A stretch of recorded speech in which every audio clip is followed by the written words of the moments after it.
मौजूदा दौर को जिन हरफों, तर्कों और हवालों में हम सबसे ज़्यादा महसूस कर सकते हैं वे हैं आंदोलन की दरकार और संवेदना के लोकतंत्र की हिफाजत।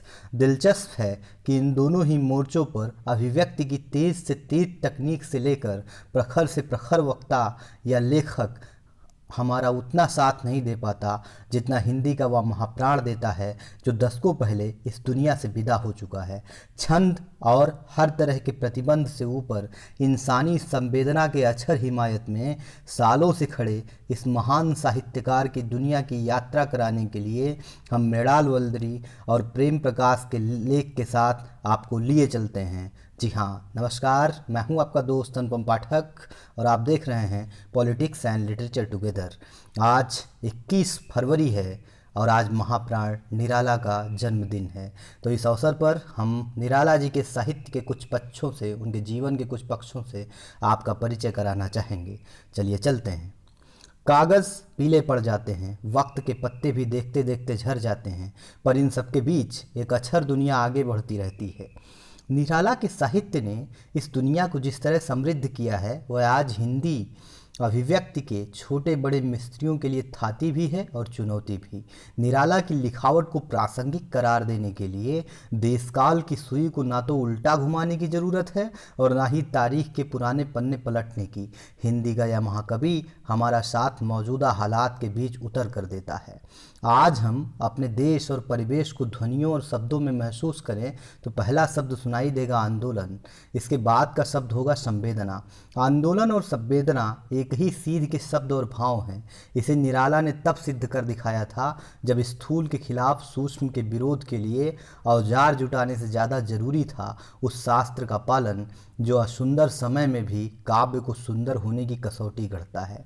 इस पामंदी को निराला से पहले कबीर तोड़ चुके थे। यही कारण है कि निराला की चर्चा करते हुए कबीर का संदर्भ आलोचकों के बीच भी बार बार उभरता रहा है। दलित चेतना, स्त्री विमर्श, प्रयोग और जोखिम के लिए तत्पर साहित्य, हम जिस भी रास्ते बढ़ें निराला हमारे हमराही हैं। निराला के इस विस्तार के बीच अपने समकाल के लिए कुछ सूत्र तलाशने की कोशिश करें तो हिंदी का यह महाप्राण हमें सबसे पहले सौंदर्य का अक्षर स्पर्श करने का रचनात्मक सलीका सिखाता है। विकास और वर्तमान के बीच जिस तरह आंदोलन की नई तक जमीन पक रही है वह युवाओं और महिलाओं से लेकर ग्रामीण और शहरी समाज को एक नई मानव श्रृंखला रचने के लिए प्रेरित कर रहा है। ऐसे में अभिव्यक्ति के उन दकियानूस घरानों के आगे एक बड़ी चुनौती है कि जो शब्द और संवेदना के इकहरेपन से अपनी सुविधाजनक स्थिति को दोहराने तिहराने में लगे हैं।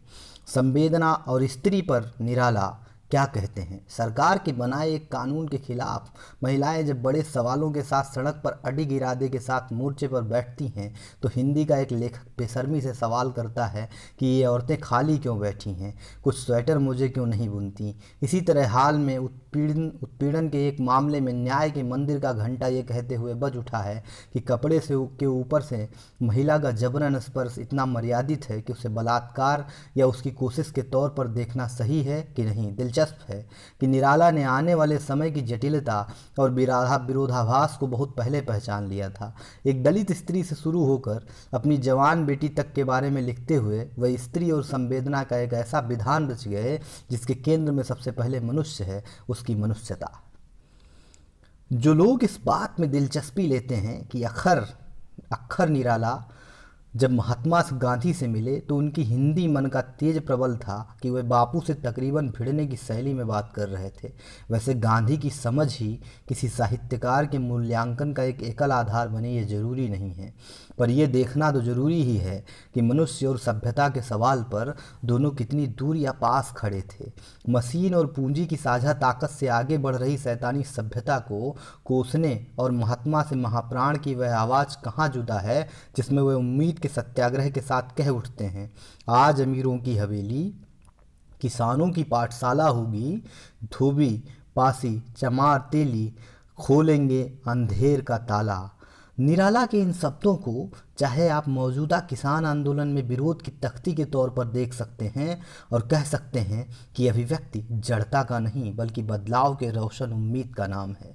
महादेवी और निराला यानी महादेवी और महाप्राण का रिश्ता भी बहुत कुछ खास रहा। निराला के बारे में बात हो रही है और जिक्र महादेवी वर्मा का न हो यह संभव नहीं। कुछ लोगों ने यह भी कहा कि हिंदी के इस विलक्षण कवि की नज़दीकी और ईमानदार परख के लिए ऐनक के पीछे महादेवी जैसी आँख के साथ उतरना जरूरी है। दूरदर्शन को दिए एक साक्षात्कार में महादेवी कहती हैं कि मशीनें तो इस बीच खूब आ गई हैं, उनका इस्तेमाल भी खूब हो रहा है, पर सवाल है कि इस बीच इंसान कितना अच्छा बना। महादेवी जब ये बात कह रही होती हैं तो उनके भाव के आगे पीछे निराला हैं। इंसान निजता और सार्वजनिकता और आत्म केंद्रितता से सर्वव्यापकता की ओर इस कदर मुड़ता है, इसकी स्मृति साहित्य की अनमोल लिखावट का एक हिस्सा रही है।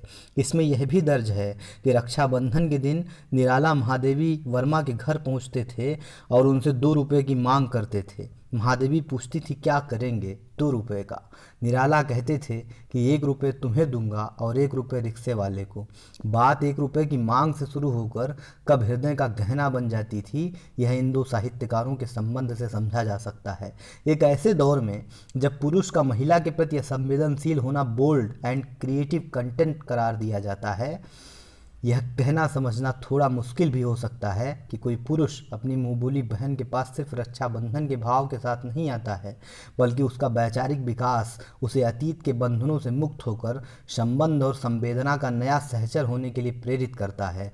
इस बात को आगे हम इस आलोचकीय छोर तक ले जा सकते हैं कि निराला स्त्री के सबलीकरण के साथ खुद को भी सबल महसूस करते हैं। तभी तो राखी के नेक के लिए बहन की कलम की कमाई से नेग लेने का प्रेमल हट भी कर उठते हैं। कालजयी नैतिकता भी उनके अंदर व्याप्त थी। बढ़प्पन महादेवी का भी रहा, जो अपने भाई के मन को तो सबसे बेहतर पढ़ती ही हैं, ऐसे मन के अवघड़ेपन के जोखिम को भी बखूबी समझती हैं। उसका यह भाई आखिरी वक्त में हर्निया की पीड़ा के बीच अस्पताल में इलाज कराने से इनकार करता है। महादेवी इसकी वजह बताती हैं कि निराला ने अस्पतालों के वह दृश्य देखे थे जिसमें गरीब आदमी या तो बाहर लंबी कतार में खड़ा होता है या अस्पताल तक पहुंच भी नहीं पाता, जबकि अंदर डॉक्टर अपने आले से संपन्न लोगों की बीमारी समझ रहे होते हैं। एक ऐसे समय में जब कोरोना की मार के बीच लाखों प्रवासी मजदूरों की शहरों से बेदखल होने की पदयात्रा करती मजबूरी हमने देखी है, निराला के मन और उनकी नैतिकता को हम नए सिरे से समझ सकते हैं। लेखन का कालजयी होना आचरण के पारदर्शी होने पर भी निर्भर है। यह बात आलोचकीय सूक्ति नहीं है। हमारे दौर में दिनों दिन जिस तरह यह निर्भरता कमज़ोर पड़ती जा रही है, लेखन का वजन भी उसी अनुपात में हल्का पड़ता जा रहा है। एक और बात, जय होगी। जब राम के शक्ति पूजा की भी बात हो तो भी उसमें निराला को याद जरूर कर लेना चाहिए। आज जब साहित्य की आलोचना का सवाल टन तकाजा नई पुरानी कृतियों को देखने की नई दृष्टि लेकर आया है, निराला अपने जीवन और लेखन की साझी नैतिकता के साथ आधुनिक हिंदी साहित्य की सबसे ठोस जमीन पर कालजयी भाव से खड़े हैं। चतुरी चमार, बिल्लेश्वर बकरिया और कुल्ली भाट की दुनिया तक नए विमर्श के उत्तर आधुनिक उठान से वह बहुत पहले पहुंच चुके थे। उनकी नज़र उस दुविधा पर भी थी जो सत्य के लिए निर्णायक संघर्ष से पहले मानवीय दुर्बलता के स्वाभाविक तौर पर थोड़ा डोल जाता है। पर यह दोलन कोई स्फीति नहीं, बल्कि बड़े संघर्ष के लिए बड़े प्रण और बड़े मन की निर्मित की जरूरी प्रस्तावना है। राम की शक्ति पूजा में कहे उनके शब्द सत्य के लिए संघर्ष के पक्ष में खड़े हर आदमी को हर उस दौर में हौसले से भरेगा। होगी जय हे पुरुषोत्तम नवीन।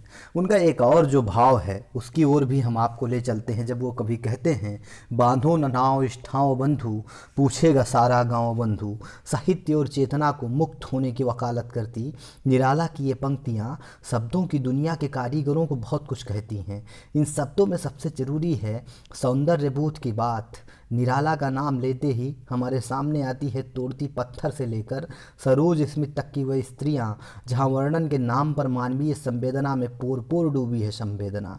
वैसे सौंदर्य के बोध के लिहाज से तो निराला कितने गहरे, अपने समय से कितने आगे थे, इसके लिए जूही की कली से शुरू करनी पड़ेगी, जिसमें महावीर प्रसाद द्विवेदी जैसे आचार्य संपादक को अनगढ़ता नजर आई थी।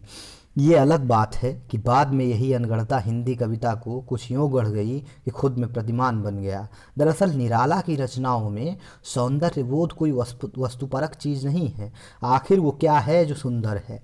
सब्जेक्टिव ऑब्जेक्टिव तो है ही, जो पर्सपेक्टिव है उसमें कैसे फ़र्क आता है। सौंदर्य बोध आपके इतिहास बोध की भी परख बताता है। निराला का जो विकासात्मक सौंदर्य बोध है उसमें समकाल को आगे के देशकाल से जोड़कर देखने का धैर्य भी है। अपनी इसी दृष्टि के बूते हिंदी का यह कवि सार्वदेशिकता और सार्वकालिकता की कसौटी पर खुद को खरा उतारता है।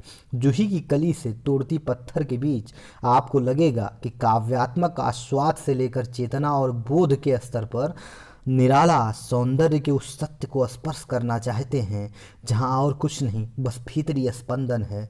जूही की कली में एक तरफ जहां वे सुंदरता के सब्जेक्टिव नज़रिए के साथ सामने आते हैं, वहीं तोड़ती पत्थर तक आते आते उनका यह सौंदर्य बोध सब्जेक्टिव हो जाता है। श्वेत और सौंदर्य को एक साथ देखने का जोखिम बड़ा था और उसके पीछे की मंशा इतनी साफ थी कि न तो शब्द मैले होते हैं और न ही भाव। दोनों के सौंदर्य बोध में नज़रिए का फ़र्क है। पसीने में लथपथ को ड्राइंग रूम ब्यूटी में बदलने की मासल सोच से आज तक कला जगत मुक्त नहीं हुआ है, पर मुक्ति की इस राह पर निराला बहुत पहले निकल चुके थे। दिलचस्प है, छायावाद की सौंदर्य दृष्टि को प्रसाद, पंत और महादेवी पहले ही उस ऊंचाई तक ला चुके होते हैं जो आज भी अपनी मिसाल आप है। प्रेम और प्रकृति के बीच खड़े होकर पंत कहते हैं, छोड़ ध्रुवों की शीतल छाया, तोड़ प्रकृति से भी माया, बाले तेरे बाल जाल में कैसे उलझा दूं लोचन। हिंदी में कला और अनुभूति के लिहाज से यह बड़ा प्रयोग था, पर यह प्रयोग अकेले कवि मन को ही नहीं बल्कि मनुष्य के सकल परिवेश को भी घेरे। इसीलिए निराला नया पर जोखिम लेते हैं। प्रकृति के आंगन से निकलकर वे मानवीय श्रम और उससे जुड़ी करुणा की दुनिया में दाखिल होते हैं। अपने वर्तमान से नैतिक मुठभेड़ करते हैं। तोड़ती पत्थर में वे वही जोखिम उठाते हैं जो जोखिम उन्होंने बेटी सरोज की स्मृति को शब्द प्राण से भरते हुए उठाया था। देह दोनों जगह है, पर मासलता की थोड़ी भी खरोच नहीं। उल्टे सौंदर्य और करुणा के बीच एक ऐसा रिश्ता जिसमें शब्द और समाज दोनों के लिए मानवीय प्रतिष्ठा है। कोई न छायादार पेड़ वह जिसके तले बैठी हुई स्वीकार, श्याम तन भर बंधा यौवन, नद नयन प्रिय कर्म रतमन, गुरु हथौड़ा हाथ करती बार बार प्रहार। साफ है कि देह तक जाते हुए भी शब्द ना तो संदेह बदलते हैं और ना ही नज़रिया कहीं तंग पड़ता है। आज के वीडियो में बस इतना ही। हम और बेहतर साहित्यकारों के इसी प्रकार के परिचय और उनके साहित्यिक योगदान को लेकर के आपसे मिलते रहेंगे नए नए वीडियोज़ लेकर के। इसी तरह देखते रहिए पॉलिटिक्स एंड लिटरेचर टुगेदर। जय हिंद।